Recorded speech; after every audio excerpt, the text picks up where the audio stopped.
Welcome to Friendly Math 101. Today our lesson is on finding the horizontal asymptotes of rational functions. In order for us to do this, we have to identify the degrees of the numerator and the denominator. Let's take a look at our first examples. So on these examples, the degrees in the numerator and the denominator are actually the same.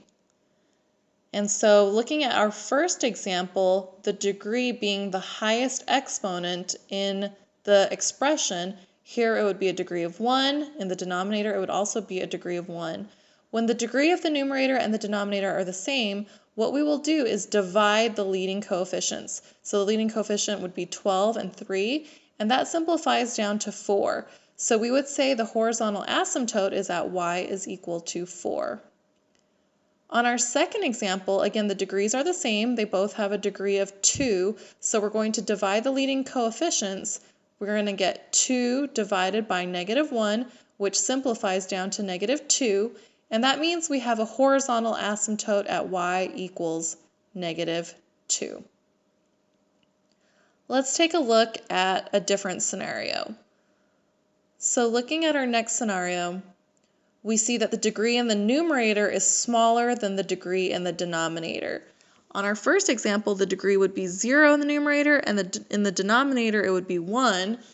And so we would actually say that this has a horizontal asymptote at y equals 0. It's along the x-axis. Same thing with the second example here. The degree in the numerator is 1. The degree in the denominator is 2. Since the degree is smaller in the numerator than the denominator, we would say it has a horizontal asymptote at y equals 0. So these are just some rules to remember. Our last scenario is when the degree in the numerator is actually bigger than the degree in the denominator. So on these examples, the degree here is 2, the degree in the denominator is 1. We would actually say that this doesn't have a horizontal asymptote. So you could say none, but it also could mean that it has a possible slant asymptote, but we won't get into that in this lesson. We'll just understand that when we say none, it really might have an asymptote, it just might be a slant asymptote. So here again, the degree is greater in the numerator than the denominator, so we would say it doesn't have a horizontal asymptote. Or we could also say it has a possible slant asymptote.